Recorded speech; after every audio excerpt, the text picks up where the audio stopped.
Tefenia sat perfectly still on the living room sofa, her white cane resting against her knee, her eyes focused on nothing as she'd trained herself to do for 3 months.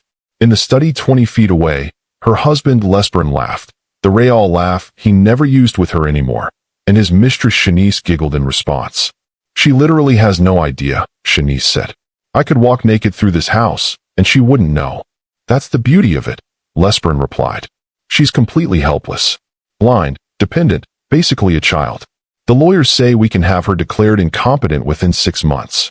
Then everything, her family trust, her inheritance, all of it, transfers to me as her guardian." Tefenia's hand tightened on her cane, but her face remained serene and blank, because she could see everything. Every betrayal, every stolen kiss, every document Lesbern forged, every dollar he embezzled from her accounts. For 3 months, since the experimental treatment had restored her vision, she'd been playing blind, watching, documenting, planning, and now she was going to take everything from the man who tried to steal her life. He wanted to see helpless? She'd show him invisible, right before she disappeared with his entire world. Welcome back, my wonderful family and friends. I am Mr. Zaha. Thanks for tuning in today. A kind words from a man who has seen it all. Marriage are not mostly bed of roses. Sometime you need more of. More of what? Can't say. Continue watching, and you will surely know what to do in situations like this. Kindly hit that subscribe button and drop a comment letting me know where you're watching from. Tomorrow, I'll be bringing you another exciting story you definitely don't want to miss. So let's get started. The Sterling estate was designed to be a symphony of light, yet for Tefenia, it had been a tomb of shadows. Every corner of the 12,000 square foot mansion was curated with the finest materials. Italian marble that felt like frozen silk underfoot, hand-carved oak panels, and floor-to-ceiling glass walls that blurred the line between the interior opulence and the rugged coastal cliffs of Maine. To Gregory, these windows were a testament to his transparency, his power, and his reach. To him, Tefenia was merely a beautiful piece of furniture within that glass box, a broken doll who couldn't see the cracks in the foundation. Tefenia sat in her usual spot, a high-backed velvet armchair in the solarium. The morning sun hit her face, a warmth she used to find comforting but now felt like an interrogation lamp. She kept her gaze fixed straight ahead, her pupils dilated and unmoving, a skill she had mastered with agonizing precision over the last 6 months.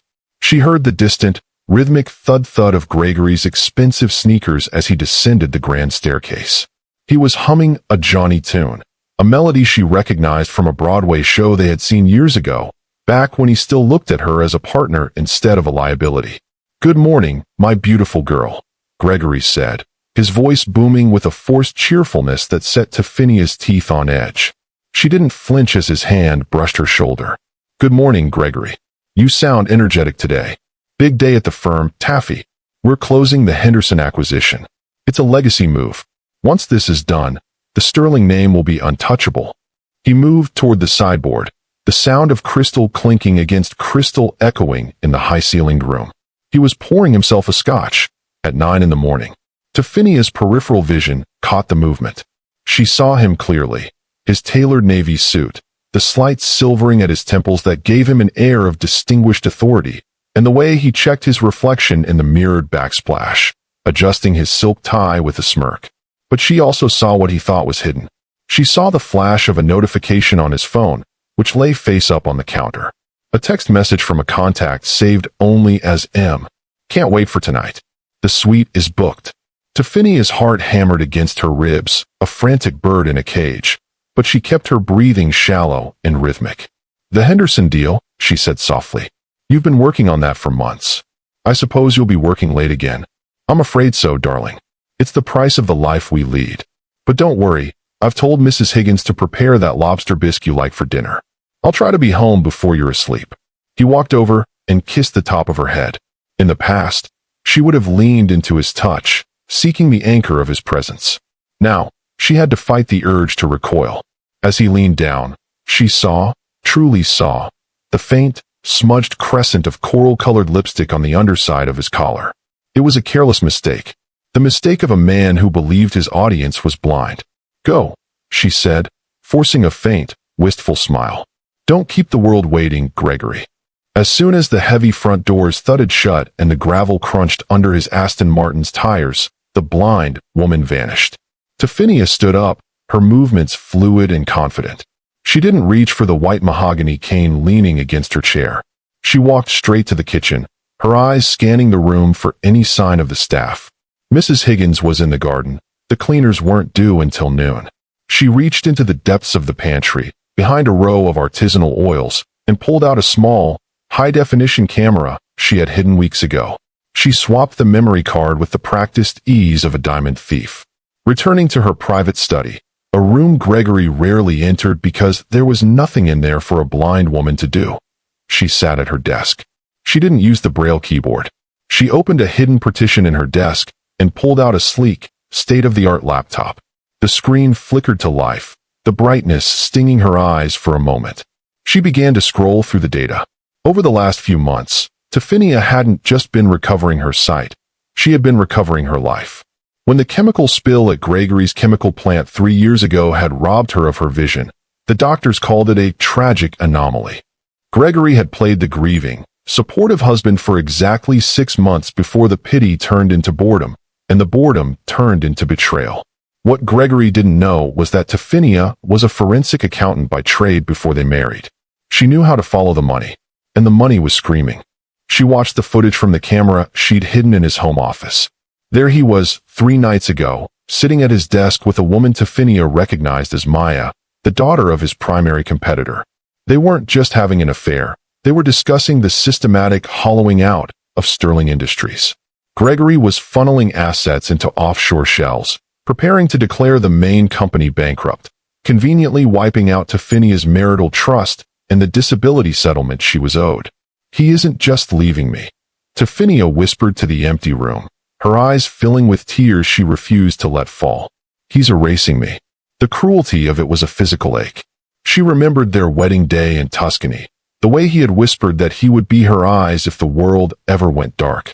He had kept his word in the most twisted way possible. He had become her eyes, and then he had shown her a world of lies. She spent the next 4 hours cross-referencing bank statements she had intercepted through a ghost server. Gregory thought he was a genius, but he was arrogant. Arrogance leaves a trail of breadcrumbs.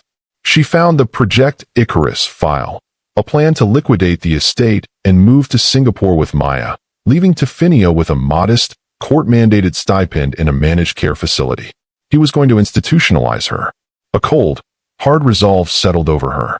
She wasn't just going to leave him. She was going to dismantle him. She would wait until the Henderson deal peaked, the moment his entire net worth was tied up in a single, vulnerable transaction, and then she would pull the thread that unraveled the tapestry. Around 2 p.m., the sound of a key in the lock startled her. She moved with lightning speed, snapping the laptop shut and sliding it into the hidden drawer.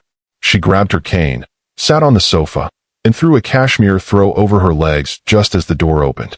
It was Gregory. He was back early. "Tophinia, you're in here." His voice sounded strained, a jagged edge of anxiety cutting through his usual bravado. "In the library, Gregory," she called out, her voice tilting upward in a perfect imitation of confused vulnerability. "You're home early.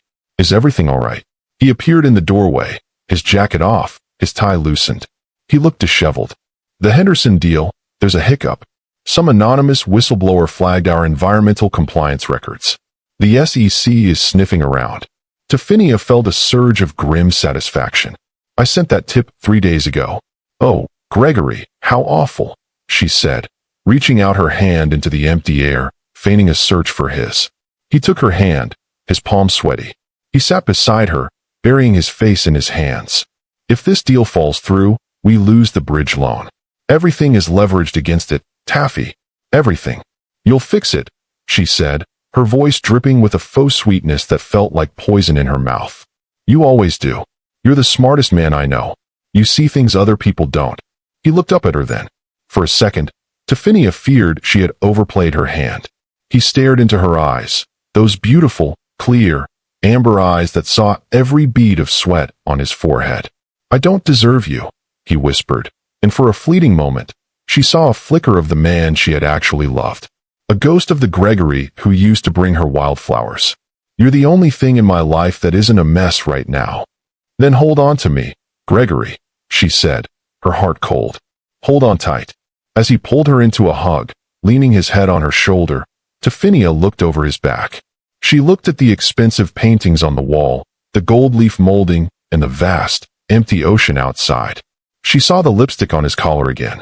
She realized then that revenge was a double-edged sword.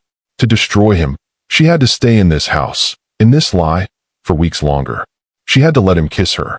She had to listen to his heartbeat and pretend it didn't sound like a ticking time bomb. The setup was complete. The predator believed the prey was still blind, and the prey was counting the seconds until the trap snapped shut. Before we move into Act 2, where the stakes get even higher, what would you do if you found out your partner was planning to leave you with nothing? Would you seek revenge, or just walk away? Tell me your thoughts in the comments. Do you want me to proceed with Act 2, the catalyst, where the tension escalates and Tophinia's plan starts to manifest? The following 2 weeks were a masterclass in psychological warfare, though only one person in the Sterling mansion knew the game was being played. To Gregory, the world was beginning to fray at the edges. To Tophinia, every frayed thread was a victory she had carefully orchestrated. The catalyst wasn't a single explosion. It was the slow, agonizing realization that the ground beneath Gregory's feet was no longer solid. He spent his nights pacing the library, the amber liquid in his glass sloshing as he muttered into his phone about security breaches and hidden leaks. He thought he was losing his grip on his empire. He had no idea he was losing his grip on the woman sitting 3 feet away from him, knitting a sweater she could now see perfectly. The true turning point, the moment that shifted the narrative from a cold plan to a visceral reality, happened on a Tuesday. It was the evening of their 7th wedding anniversary. In previous years, Gregory would have hosted a gala, a grand display of his devotion to his afflicted wife. This year, the mood was funereal. The Henderson deal was in a death spiral, and the M on his phone was becoming increasingly frantic. I have a surprise for you tonight, Gregory, Tophinia said over a dinner of braised wagyu that tasted like ash in her mouth. She wore a dress of shimmering emerald silk, the first color she had truly recognized when her sight returned. It matched her eyes that were currently shielded behind a pair of light-filtering glasses she claimed she needed for a migraine. Gregory looked up from his plate, his face gaunt. A surprise? Taffy, I told you, I'm not in the mood for celebrations. The firm is. It's not a celebration, darling. It's a gift, a reflection of our time together. She reached into the pocket of her silk robe and pulled out a small, elegantly wrapped box. Gregory opened it with trembling fingers. Inside was a flash drive. It was gold-plated, expensive-looking, and utterly devastating.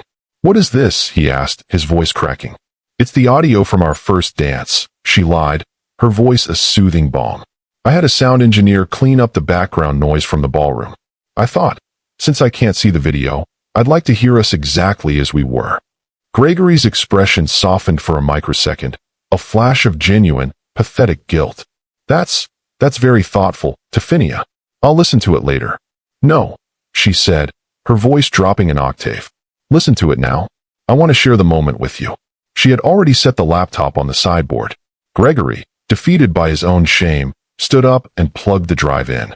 He expected the swell of a string quartet. Instead, the speakers crackled with the sound of a recording from 48 hours prior. She's a deadweight, Maya. You think I enjoy playing nursemaid? Once the liquidation is final, she'll have a nice room in a facility in upstate New York. She won't even know the difference. She lives in a vacuum anyway. The sound of Gregory's own voice, cold, mocking, and cruel, filled the dining room. It bounced off the marble floors and the high ceilings. It was followed by the sound of a woman's laughter, Maya's laughter. The silence that followed the recording was deafening. Gregory froze, his hand still resting on the laptop. He didn't turn around. He couldn't. His shoulders hunched as if he had been physically struck. That's not. He stammered, his brain scrambling to find a lie big enough to cover the abyss. Taffy, I can explain. That's a deep fake. Someone is trying to ruin me. They're using AI to. The room was 72 degrees. Tophinia interrupted, her voice calm and terrifyingly clear. You were wearing your gray suit. You had just poured yourself a glass of the 62 Macallan. And Maya was wearing a coral-colored lipstick that matched the smudge on your collar when you came home that night. Gregory spun around, his mouth hanging open. How? How could you possibly know what she was wearing? How do you know about the lipstick? Tefania reached up. With a slow, deliberate motion, she removed the tinted glasses. She looked directly into his pupils, her gaze locking onto his with the precision of a predator. Because I watched you, Gregory, she said. The air left the room. Gregory stumbled back, his hip hitting the edge of the dining table. You can see? I've been seeing for months, she said, standing up. She didn't use her cane. She walked toward him, her movements predatory and graceful. I saw you bring her into this house. I saw you sign the papers to put me in a home. I saw you move the $400 million from the Sterling Trust into the Cayman's account. And because I could see, I was able to move it back. Gregory's face went from pale to a sickly, translucent white. You did what? The Henderson deal? It's not falling through because of a whistleblower, Gregory. It's falling through because I am the majority shareholder of Henderson's parent company now. I bought the debt you were trying to acquire. I own your leverage. She leaned in close, so close she could smell the fear radiating off him. You thought the dark was my weakness. You forgot that in the dark, you hear everything. You feel everything. You grew arrogant because you thought your audience was blind, but I've been front row for every single one of your betrayals. Gregory's knees gave out. He sank into his chair, the billionaire titan reduced to a crumbling ruin. Tefania, please. I was lost. The pressure, the company. Don't, she snapped, the word like a whip crack. Don't insult the man you used to be by pretending this was about pressure. This was about greed. This was about you thinking I was less of a human being because I couldn't see your face. She walked to the window, looking out at the ocean. The waves were crashing against the rocks, relentless and uncaring. I had a plan, Gregory. I was going to wait until tomorrow. I was going to let you sign the final merger papers, which would have triggered a total forfeiture of your personal assets based on a morality clause I had my lawyers sneak into the bylaws months ago. I was going to leave you with literally nothing. No house, no cars, no clothes. Just the suit on your back and a mountain of debt that would have put you in prison for a decade.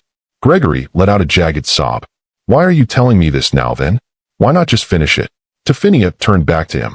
The rage was there, but beneath it was a profound, soul-deep exhaustion. Because I realized that if I did that, I'd be just like you. I'd be a person who destroys others from the shadows. I'd be a person who values the win more than the truth. She walked over to the laptop and hit a key.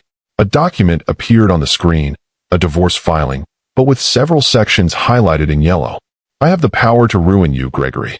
Right now, one phone call to the SEC, one click to release the Cayman's data, and you are over. But I remember a man who once sat in a hospital room for 48 hours straight, holding my hand and telling me stories when I was too afraid to open my eyes. I am trying to find that man under all this rot. Gregory looked up at her, tears streaming down his face. He's gone, Taffy. I killed him. Then you'd better start resurrecting him, she said, her voice cold. Because here is the deal.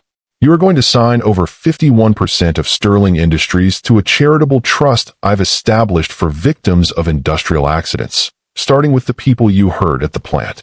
You are going to end things with Maya tonight, in front of me. And then, you are going to spend every waking hour for the rest of your life trying to earn the right to look me in the eye. Gregory looked at the papers, then at his wife. He saw a woman he didn't recognize, not because she had changed, but because he had never truly bothered to look at her heart. You're not leaving? He whispered. I'm leaving the marriage we had, she said. That marriage is dead. Whether we build a new one depends entirely on how much of your soul you have left to give. If you lie to me once more, even about the weather, I will finish what I started. Do you understand? Gregory nodded, his head hanging low. I understand. We are halfway through this journey of betrayal and potential redemption. What do you think? Can a marriage ever truly recover from this kind of deep-seated deception? Is Tefania being too merciful, or is she the stronger person for giving him a chance to change? Drop a comment below with your thoughts. The room felt different now. The glass walls no longer felt like a cage to Tefania. They felt like a boundary. For the first time in years, the power dynamic had shifted. The billionaire was a beggar, and the woman who had been discarded was the one holding the keys to the kingdom. But as Tefania looked at her husband, this broken, dishonest man, she felt a pang of something she hadn't expected. It wasn't pity. It was the heavy, somber weight of a love that refused to die, even when it had every reason to. She had her sight back. But seeing the world meant seeing the ugly along with the beautiful. And Gregory Sterling was the ugliest thing she had ever seen, and the only thing she had ever truly loved. "Sign the papers, Gregory," she said softly. "The lawyers are waiting in the foyer." The catalyst had done its work. The old world was gone. The reconstruction, or the final collapse, was about to begin. The silence that followed the signing of the papers was not the peaceful quiet of a resolved conflict. It was the heavy, pressurized stillness of a vacuum. The lawyers had retreated like ghosts into the night, leaving behind a trail of ink and the scent of expensive cologne. Gregory remained slumped in the mahogany chair, the pen still gripped in his hand, as if it were the only thing keeping him tethered to the earth. He was a billionaire on paper, but in this room, under the unwavering gaze of his wife, he was a man who had been stripped to his very atoms. Tophinia stood by the window, watching the moonlight dance on the whitecaps of the Atlantic. She could see the lighthouse in the distance, its rhythmic pulse a steady heartbeat in the dark. For 2 years, that light had been a myth to her, something she remembered but couldn't verify. Now, it was a reminder that even in the deepest night, there was a signal to be found. "I called Maya," Gregory said, his voice a dry rasp. Tophinia didn't turn around. "I know. I heard you from the hallway." She didn't even put up a fight. He let out a hollow, self-deprecating laugh. The moment I told her the Sterling Trust was being diverted to the charitable foundation, the moment she realized the Project Icarus funds were gone, she hung up. "I suppose she wasn't as good an actress as you, Taffy." "She wasn't an actress at all, Gregory. She was a mirror," Tophinia said, finally turning to face him. Her amber eyes were cold, reflecting the clinical light of the chandelier. She reflected the greed you felt in yourself. You didn't love her. You loved the version of yourself you saw in her eyes. A man who was still young, still powerful, and still untethered by the burden of a disabled wife. Gregory flinched. The word burden hung in the air like a physical blow. I never wanted to think of you that way. But you did. Every time you lowered your voice to take a call. Every time you came home and didn't describe the sunset to me because you thought it was a waste of words on a woman who lived in a void. You began to treat me like a piece of the architecture, Gregory. And you don't cheat on architecture. You just move around it." She walked toward him, her steps slow and deliberate. She stopped at the edge of the table, looking down at the man who had been her world. "The tension you feel right now? That's not because you've lost your money. It's because for the first time in years, you are forced to be authentic. And you have no idea who that man is." "What happens now?" Gregory asked. "You have the shares. You have the leverage. You could throw me out tonight. If I threw you out, you'd go back to the world you built. You'd find another Maya, another scheme, another way to hide from your soul," Tophinia said. She leaned down, her face inches from his. "No, you're going to stay here. In this house. With me. We are going to live in the wreckage of what you built until we either clear the rubble or it collapses on both of us." The following days were a descent into a new kind of purgatory. The external world began to react to the shift in Sterling Industries. The news of the massive, charitable pivot sent shockwaves through the financial sector. Gregory's board of directors was in an uproar, but with Tophinia holding the majority voting rights through the new trust, they were powerless. Gregory was forced to attend meetings where he had to explain, under Tophinia's silent, watchful presence, why he was reallocating his personal wealth to the very families ruined by his company's negligence years ago. He had to look into the eyes of men and women who had lost limbs and livelihoods while he had been buying yachts. It was a slow, public flaying of his ego. At home, the tension escalated in the quiet moments. One evening, they sat in the dining room, the same room where the revelation had occurred. The staff had been dismissed for the night. Tophinia insisted on a sense of raw, unmediated existence. "I can't do this, Tophinia," Gregory said, slamming his fork down. The sound echoed off the marble. "You're watching me. Every second. Every breath. You're waiting for me to fail. You're like a hawk watching a mouse." "I'm not waiting for you to fail, Gregory," she said calmly, sipping her water. "I'm waiting for you to be real. You've spent 45 years perfecting a mask. I'm just waiting for the skin underneath to breathe. I've given you everything," he shouted, standing up. "The company, the accounts, the control. I've humiliated myself in front of my peers. I've apologized until my throat is raw. What else do you want? Tiffania stood up too. The blind fragility he had once managed was gone. She looked powerful, her presence filling the room. I want the man I married. Not the billionaire. Not the titan. Not the repentant sinner. I want the man who used to read me poetry in the dark when I couldn't sleep because the doctors said my sight was gone forever. I want the man who promised that he would never let me feel alone in the shadows. She walked around the table, her eyes never leaving his. You think this is about punishment? This is about survival. You left me alone in a darkness that was more than just a lack of sight. You left me in an emotional abyss. And now, you're getting a taste of what that feels like. To be seen, but not understood. To be present, but not wanted. Gregory's anger evaporated, replaced by a hollow, aching despair. He looked at her, really looked at her, and saw the scars his betrayal had left. They weren't physical, but they were there in the hardness of her jaw and the way she held herself as if she were always ready for a strike. I don't know how to find him, Gregory whispered, his voice breaking. That man, he died the day I realized I liked the power more than the person. Then start searching, Tiffania said.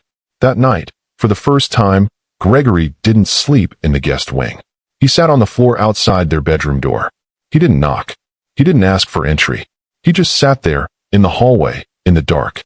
Tiffania, inside the room, could see the shadow of his body through the crack under the door. She sat on the edge of the bed, her own sight a curse in that moment. She could see his silhouette, slumped and defeated. Part of her wanted to open the door and pull him in, to tell him that the play was over. But another part, the part that had been humiliated and discarded, knew that if she gave in now, she would be settling for a hollow reconciliation. She needed to know if he could withstand the vacuum. The next morning, she found him still there, asleep against the doorframe. He looked older. The polished, invincible Gregory Sterling was gone. In his place was a man who looked like he had been through a war. Gregory, she said softly, nudging him with her foot. He jumped, his eyes wide and disoriented. I'm here. I'm still here, Taffy. Why did you sleep on the floor? Because, he said, rubbing his face. You said I left you alone in the shadows. I thought, maybe if I stayed in them with you, even if there's a door between us, I could start to understand. For the first time since she had regained her sight, Tiffania felt a flicker of genuine warmth. It was small, like a single candle in a cathedral, but it was there. Get up, she said. We have a meeting with the Industrial Accident Fund at 10. You're going to be the one to tell the O'Malley family that we're paying for their son's university. As they drove to the city, the silence in the car was different. It wasn't the silence of secrets. It was the silence of two people who were finally, painfully, looking at the same map. But the rising tension wasn't over. As they pulled up to the Sterling Industries building, a swarm of reporters surrounded the car. The news of the scandal, not the affair, but the financial restructuring, had leaked. Rumors of Gregory's impending ousting were everywhere. Gregory, is it true your wife is taking over the board? Mr. Sterling, what about the Cayman's accounts? Tiffania, can you actually see? We've heard reports of a miraculous recovery. Gregory froze. His hand went to the door handle, but he hesitated. This was the moment of ultimate exposure. The world was about to see the billionaire fall. Tiffania reached over and took his hand. Her grip was firm. Don't look at them, she said. Look at me. He turned to her, his eyes searching hers. They can only take what you give them, she said. You've already given me the company. You've already given me the truth. There's nothing left for them to take that matters. Gregory took a deep breath. He stepped out of the car, and for the first time, he didn't put on a show. He didn't smile for the cameras. He walked around the car, opened Tiffania's door, and offered her his arm. He didn't lead her as if she were blind. He walked with her as an equal. Inside the building, the tension reached its peak. Maya was waiting in the lobby. She looked immaculate, her eyes burning with a mixture of fury and desperation. Gregory, she hissed, stepping into their path. You're making a mistake. The board is ready to vote you out. If you come with me now, if we use the backup server data, we can still save your personal equity. Gregory stopped. He looked at Maya, the woman who represented everything he had become, greed, youth, and the easy way out. Then he looked at Tiffania, the woman who represented everything he had nearly lost, history, truth, and the hard road to redemption. Maya, Gregory said, and his voice was surprisingly steady. You're looking at a man who has nothing left to save. And for the first time in my life, I'm okay with that." He turned his back on her, and as he walked away with Tophinia, he felt a strange sensation. It was as if a heavy, suffocating coat had been lifted from his shoulders. But as they entered the boardroom, Tophinia's grip on his arm tightened. She saw the faces of the directors, men Gregory had stepped on to get to the top. They weren't looking for redemption. They were looking for blood. The tension was no longer just between a husband and wife. It was between a man trying to change and a world that wanted him to stay a villain. The walls are closing in on Gregory, and the only person holding the key to his survival is the woman he betrayed. Do you think a person's past should always define them? Or is there a point where we have to let people change? Let me know in the comments below. Your perspective matters to this story. "This is it," Tophinia whispered as the chairman called the meeting to order. "This is where we find out if there's anything left of the man I loved." Gregory didn't look at the board. He looked at the reflection of himself in the glass table. He saw a man who was broken, but for the first time, he saw a man whose eyes were open. The real struggle was just beginning. The boardroom of Sterling Industries was a cold cathedral of glass and chrome, suspended 40 stories above the city. Usually, this room was Gregory's playground, a place where he moved men like chess pieces. Today, the atmosphere was different. It felt like a gallows. The long, obsidian slab table was lined with directors, men in gray suits with shark-like eyes, who had grown wealthy off Gregory's ruthlessness and were now terrified by his sudden conscience. Tophinia sat at the head of the table. She wasn't hidden behind tinted glasses anymore. She wore a tailored white suit that seemed to radiate light, her amber eyes scanning the room with a clarity that made several of the men look away. Beside her, Gregory sat without his jacket, his sleeves rolled up, looking less like a CEO and more like a man prepared for a brawl. "This meeting is a farce," Arthur Vane, the oldest member of the board, spat. He slammed a folder onto the table. "Gregory, we've tolerated your eccentricities for years, but this? Signing over 51% of the company's voting power to a trust controlled by your wife? A trust that is already liquidating our offshore reserves to pay for historical reparations? It's professional suicide." "It's not suicide, Arthur," Gregory said, his voice surprisingly calm. "It's a refund. We took that money from the safety budgets. We took it from the pensions of people who died in our plants. I'm just putting it back where it belongs." "You're a fool," Vane hissed. "And you, Tophinia, we know about your miraculous recovery. We have grounds to challenge your mental competency and the validity of these transfers. You played the part of the blind victim to manipulate a man in a state of emotional distress." Tophinia didn't flinch. She leaned forward, her hands interlaced on the cool stone of the table. "I played the part of the blind wife because that was the only person Gregory was willing to live with. As for my competency, Arthur, I've spent the last 6 months auditing your personal expense accounts. I know about the consulting fees you've been paying to a shell company in the Grenadines. If we're going to discuss the law, let's start there." The room went ice cold. Vane's face turned a mottled purple. But then, the doors at the back of the room swung open. Maya walked in, her heels clicking like a metronome. She wasn't alone. She was followed by a man in a dark, nondescript suit, a federal prosecutor Gregory recognized all too well. "The board isn't the only one interested in your rearrangements, Gregory," Maya said, her voice dripping with a venomous satisfaction. "If I can't have the empire we were building, no one can. I've turned over the original Project Icarus files, the ones where you personally signed off on the diversion of the environmental cleanup funds. Not the corrected ones Tophinia helped you create. The real ones." The prosecutor stepped forward. "Mr. Sterling, we have evidence of racketeering and intentional fraud dating back 5 years. Your recent charity work looks less like a change of heart and more like an attempt to hide the paper trail by liquidating the evidence." Gregory looked at the files in the prosecutor's hand. He looked at Maya, who was smiling with the cold triumph of a woman scorned. Then, he looked at Tophinia. This was the moment of the ultimate choice. He could fight. He could use his remaining wealth to hire a phalanx of lawyers, bury the evidence, and paint Tophinia as a vengeful wife who had manipulated him. He could win the legal battle and keep his freedom, but he would lose the woman who was finally looking at him with something other than contempt. "Gregory," Tophinia whispered, her voice barely audible over the murmurs of the board. The man you were would have a dozen lies ready right now. What does the man you are have to say? Gregory stood up. He felt the weight of the room, the weight of his life, pressing down on him. He walked away from the table and stood by the glass wall, looking out at the city he had tried to conquer. He saw the tiny specks of people below, people who lived and died without ever knowing the name Sterling, people whose lives he had treated as statistics. He turned back to the room. "The files are real," Gregory said. The room erupted. Arthur Vane surged to his feet, shouting for order. The prosecutor blinked, surprised by the immediate confession.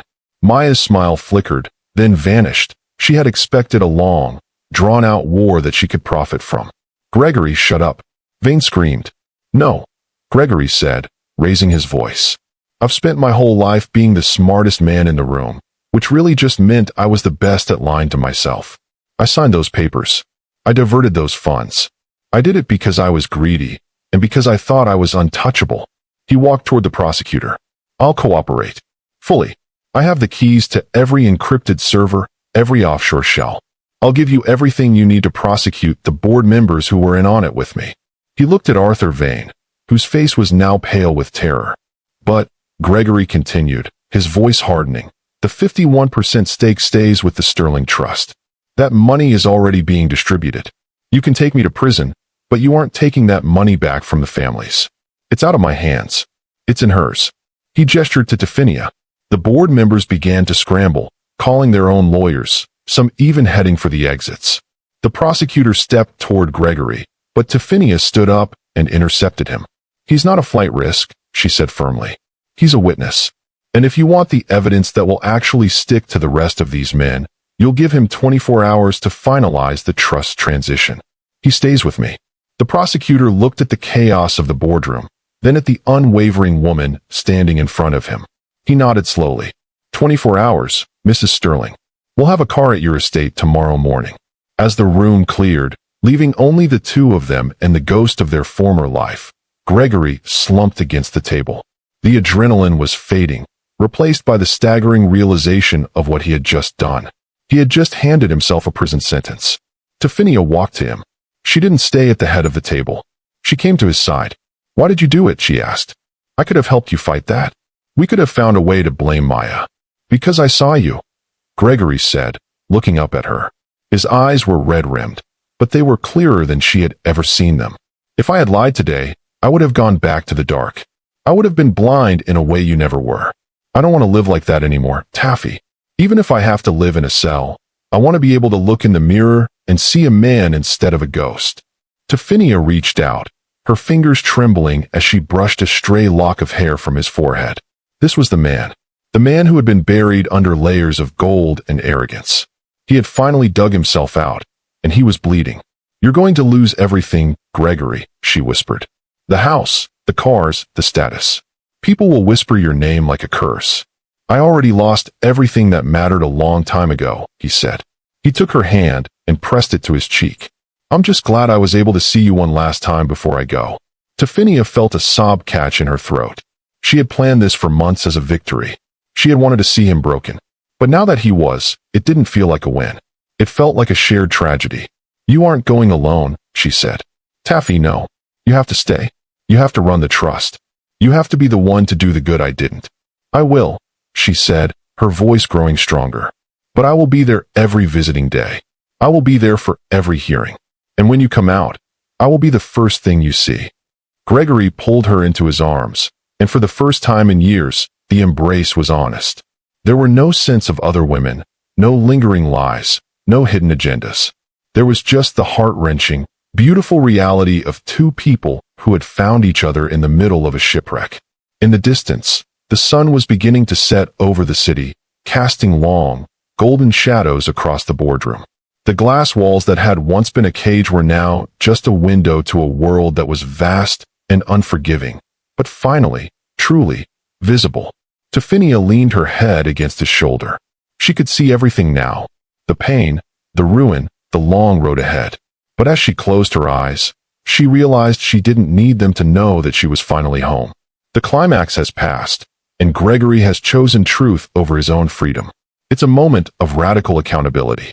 Do you think a man like Gregory can truly be redeemed by one honest act, Or is the price he's paying still too small? Share your thoughts below as we prepare for the final chapter of their journey.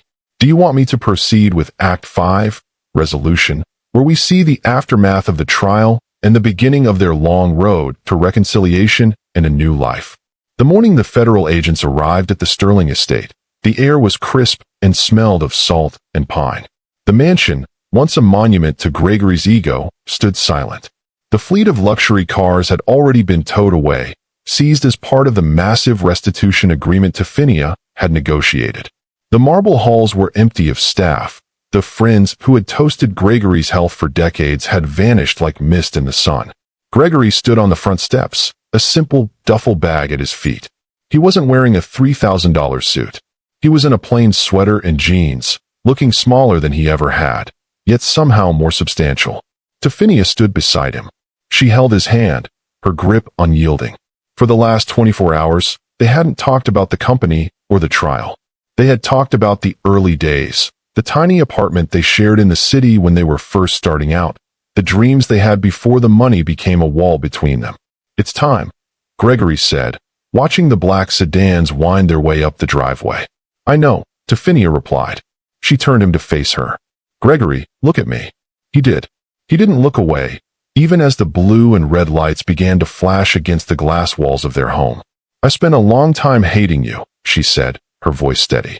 "I spent months planning to be the last thing you saw before your life ended. But I realize now that your life isn't ending. The lie is ending. And I'm not going to leave you in the wreckage." Gregory swallowed hard. "I don't deserve your wait, Taffy. I don't deserve the letters you're going to write or the time you're going to spend visiting a man in a jumpsuit." "You're right," she said with a faint, sad smile. "You don't deserve it. That's what makes it grace. Now go. Do what you have to do so you can come back to me as a whole man." As the agents stepped out of the cars, Gregory leaned down and kissed her. It was a kiss of salt and sorrow, but it was the first time in years he hadn't tasted like a secret. He walked to the lead car, surrendered his wrists for the handcuffs, and didn't look back until he was in the back seat. As the car pulled away, he saw Tophinia standing on the cliffside, a solitary figure in white, silhouetted against the vast, open sky. She wasn't reaching out for help. She was standing her ground. The 18 months that followed were a transformation for both of them. Tophinia moved out of the mansion. She didn't want the echoes of their betrayal. She bought a modest cottage 3 miles down the coast, within sight of the same lighthouse. She spent her days running the Sterling Trust, turning the billionaire's fortune into a lifeline for thousands. She visited the families of the industrial accident victims, not as a donor, but as a listener. She used her eyes to see their struggles and her voice to demand their dignity. She became the sight of the Sterling name, a woman who had turned a personal tragedy into a public redemption. Every Saturday, she drove to the minimum security facility where Gregory was serving his sentence for his cooperation in the racketeering case against the board. During those hours in the visiting room, sitting across from each other at a plastic table, they did something they hadn't done in a decade. They built a foundation of truth. Gregory told her about the moment he first started lying, a small bribe to a safety inspector 10 years ago. He told her about the fear that had driven his greed, the terrifying thought that if he wasn't the richest man in the room, he was nothing. And Tophinia told him about the darkness. She told him about the fear of being blind, and the even greater fear of being unloved. They stripped away the billionaire and the victim, until there was nothing left but Gregory and Tophinia. One afternoon, toward the end of his sentence, Gregory pushed a piece of paper across the table. It was a drawing. It was crude, done with a cheap pencil, but it was a sketch of her. "I tried to remember exactly how you looked the moment you took off those glasses," he said. "I spend most of my nights thinking about that. Not the money I lost, but the moment I realized you could see me. It was the most terrifying and beautiful thing that ever happened to me." Tophinia looked at the drawing. It captured the fire in her eyes, but also the hope. "You're getting better at looking, Gregory." "I have a good teacher," he said. The day of his release was unremarkable to the world. There were no cameras, no reporters. The world had moved on to the next scandal, the next fallen titan. Tophinia waited at the gate in her old SUV. When Gregory walked through the doors, he looked leaner, his hair almost entirely gray. He carried only a small box of books and letters. He stopped at the edge of the pavement, breathing in the air of the outside world. It smelled of rain and freedom. He saw her waiting by the car. He didn't run. He walked with a measured, humble pace. When he reached her, he didn't know what to say. The weight of his past still felt like a shadow he couldn't outrun. "Tiffania," he began, his voice trembling. "I have nothing. I have a criminal record, a tarnished name, and no way to ever give you the life you." Tiffania reached out and placed a hand over his mouth. Then, she took his hand and placed it over her heart. "You're wrong, Gregory," she said. "You have everything I ever wanted. You have a soul that finally knows how to tell the truth. And as for the life I deserve, I'm the one who decides what that is. And I've decided it's a life where we don't have to hide from the light." She opened the driver's side door. "You're driving." Gregory looked at her, stunned. "You trust me with the wheel?" "I trust the man you are now," she said. "He knows the way home." They drove back to the coast, but they didn't go to the mansion. The mansion had been sold and turned into a rehabilitation center for the blind, a final gift from the Sterling Trust. Instead, they drove to the small cottage on the cliff. As the sun began to set, painting the sky in bruises of purple and gold, they stood on the small wooden deck. The Atlantic churned below them, the same ocean that had watched their rise and fall. "I can see the lighthouse," Gregory whispered, pointing to the rhythmic flash in the distance. "I see it too," Tiffania said. Gregory turned to her, his face bathed in the dying light. He took a deep breath, and for the first time in his life, he didn't feel the need to fill the silence with a boast or a lie. He just looked at his wife. He saw the fine lines around her eyes, the strength in her shoulders, and the incredible, impossible love in her gaze. "Taffy," he said, his voice thick with emotion. "For so long, I thought your blindness was the tragedy of our lives. I was so wrong. My sight was the tragedy. I saw the world, but I never saw you. I never saw what we were supposed to be." Tiffania leaned into him, her head resting on his chest. She could hear his heart, steady, honest, and beating for her. "We were both blind in our own ways, Gregory. But the dark is over now." He pulled her closer, wrapping his arms around her as the first stars began to peek through the twilight. They weren't billionaires. They weren't icons. They were just two people who had survived a storm of their own making and found a shore they never thought they'd reach. The blind wife and the cheating husband were gone, burned away by the fire of the truth. In their place stood a man and a woman who finally knew that the most important things in life aren't the things you can buy or the things you can hide, but the things you are brave enough to see. As the lighthouse beams swept over them, illuminating them for a brief, brilliant second before returning to the sea, they stood together in the light. They were home, and for the first time, they both knew exactly where they were. Thank you so much for watching my story all the way to the end. Your support means everything. Don't forget to subscribe to my channel and drop a comment below. I'd love to hear your thoughts.